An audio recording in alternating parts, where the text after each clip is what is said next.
So I'm going to put together a tutorial for a few things. First thing I'm going to do is dark frames. And I'll explain most of this as it's loading through because my computer's been pretty slow lately. But most important thing is getting the dark frames and knowing what to do with them and how they're going to affect everything. What a dark frame does is it removes noise from an image. And I'll tell you how it does that in a second. But anyway, I took two of my bright frames and something like 20 dark frames and I starred them so that way it's easy to find. So first thing you're going to do is select everything you want to use.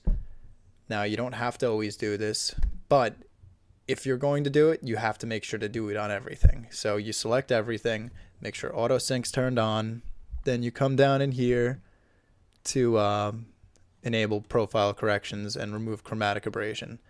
If you're not going to do that, that's fine. Don't do it. But if you're going to do it on one image, you have to do it on every single one, so that way it doesn't really mess anything up. So that's synchronizing right now. That's going to be done on all of these selected images, which it's 19 total, which gives us 17 darks, 2 brights.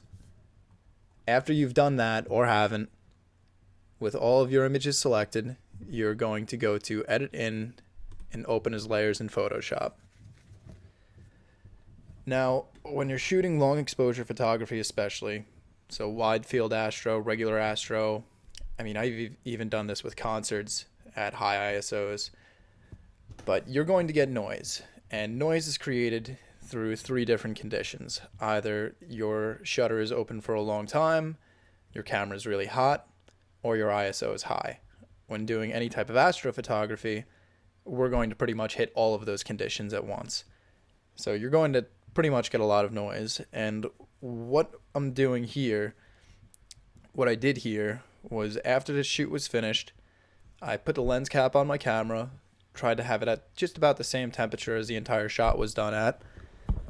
And then I take 15, 25 images, exact same settings, ISO, shutter speed, f-stop, just with the camera, with the lens cap on.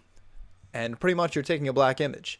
So inherently what you're doing is you're only capturing the noise that is getting created by your sensor with all of, with the exposure and the temperature and everything that you're submitting it to. When camera sensors, when you're doing high ISO photography, your camera sensor is prone to get more noise because the higher your ISO, the higher the sensitivity of your camera's sensor. So it's going to be sensitive to pretty much nuances such as noise. So right now it's just pulling everything in, and this could take a while sometimes. My computer's been pretty slow lately, so that's why I'm giving it some time. Well, with shooting astrophotography, you're stuck between, obviously you have 3 things. You have your shutter speed, your aperture, and your ISO.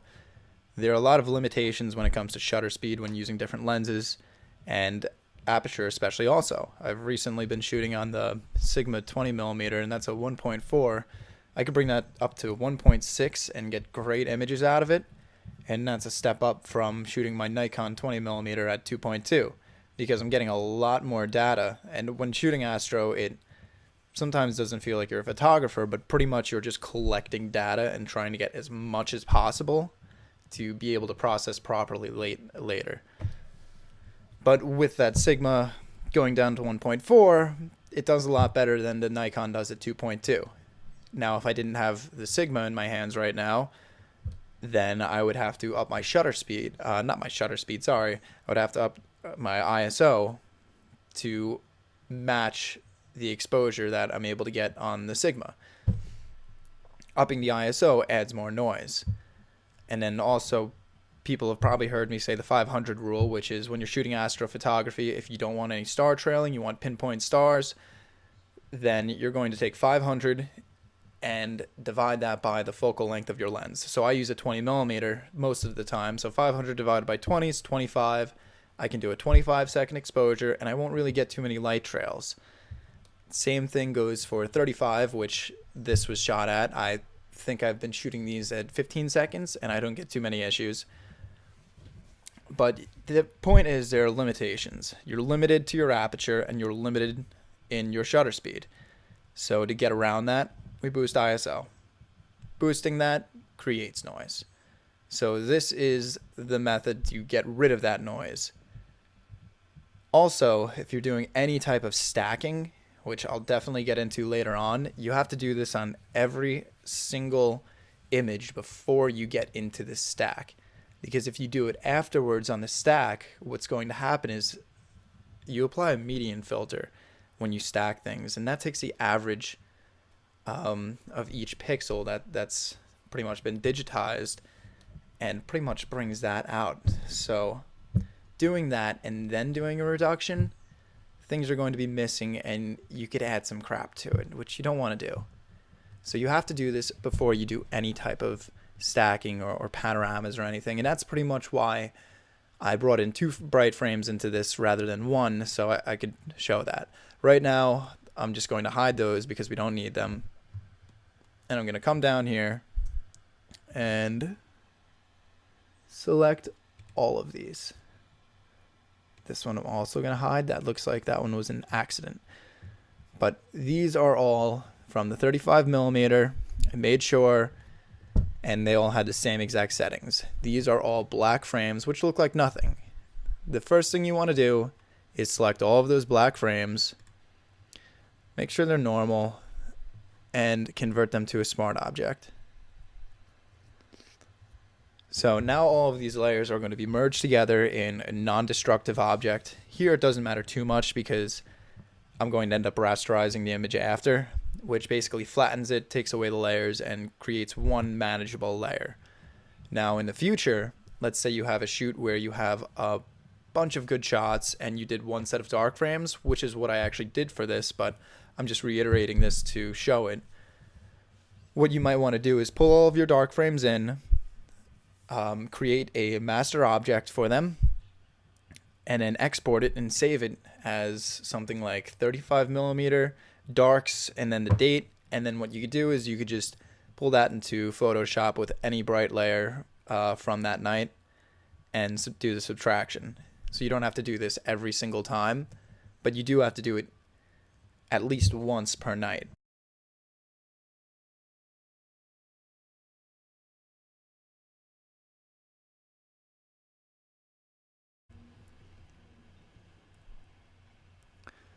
Okay, so now we have a smart object of 16 layers of dark frames. Now with the smart object, which is right here, I'm going to go up to layer, smart objects, and stack mode, and I'm going to make this a median stack.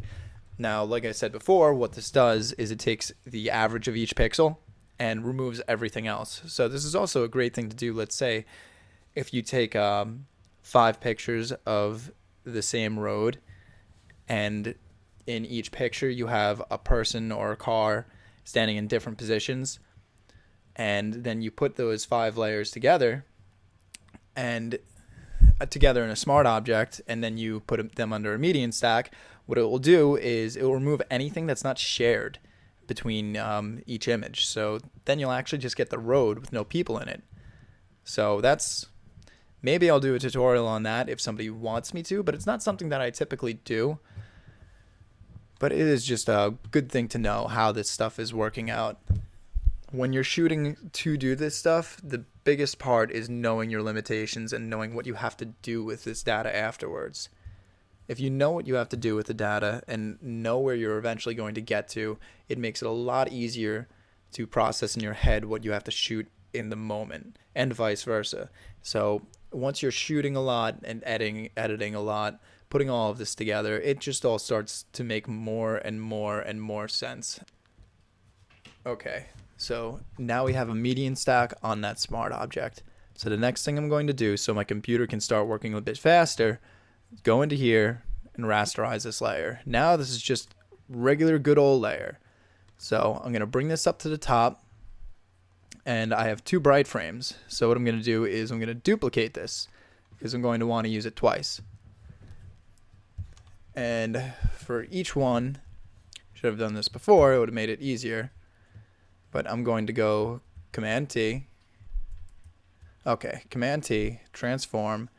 And now think about it. That's a vertical shot. My camera was turned counterclockwise. So I'm going to rotate this 90 degrees counterclockwise. And I'm going to bring it down, center it, press enter.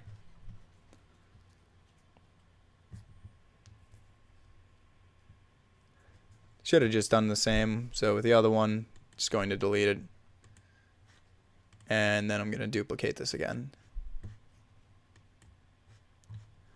Now, so I have my brights here. So I'm going to take my brights. I'm going to put one dark in front of each so I could work on them separately.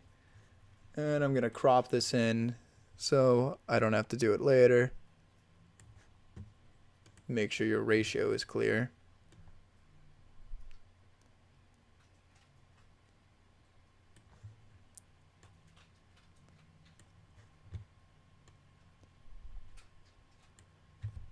Click enter again.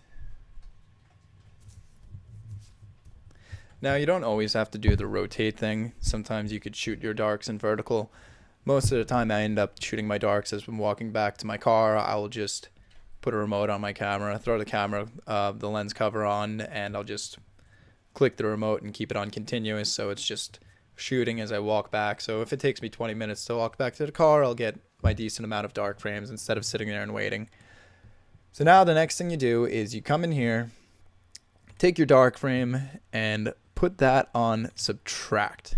So what you've done here, and it'll probably look a little bit better on the other one because that's my sky picture.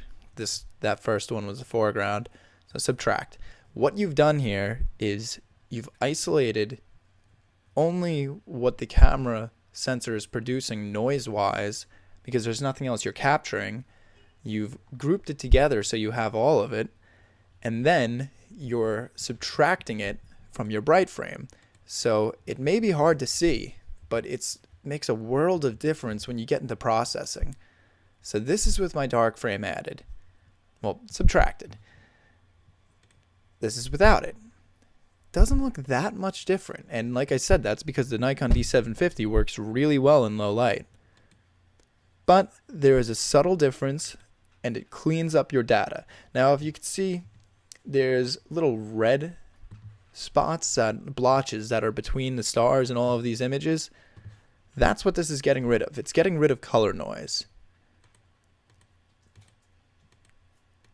Without that color noise, now I have a much cleaner palette to work with. And now, so what I'm going to say is I'm going to be putting these two images together eventually. Oh yes, you can see it pretty well here because this was a very long exposure because it was for the foreground. That red just disappears, and that's what I want. Now I'm going to take this, merge those two layers, and I'm going to do the same with these ones.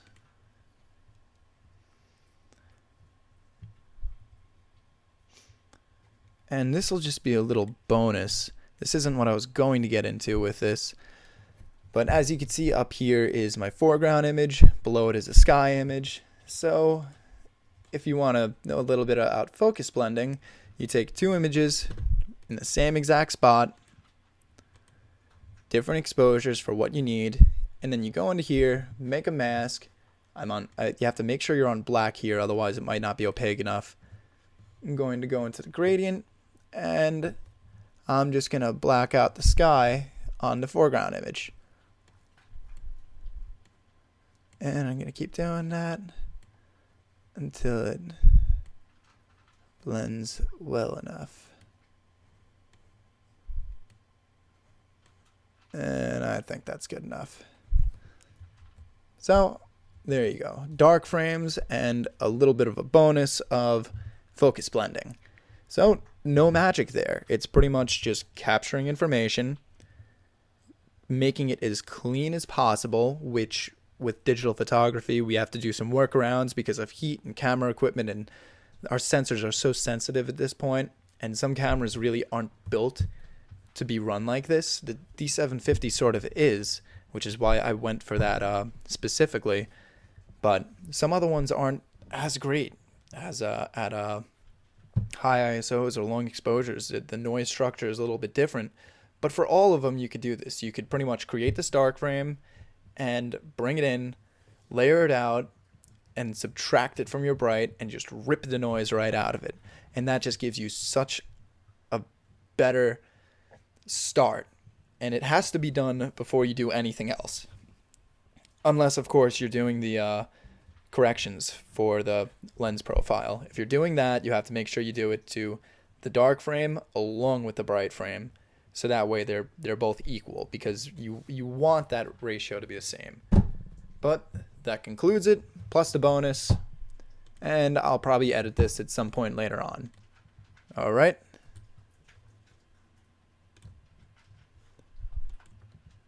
And that's it. Just save this. And now you can do whatever you want. Edit it in Lightroom. Edit it in Photoshop. Either way, now you've got a clean image. And that's it for dark frames.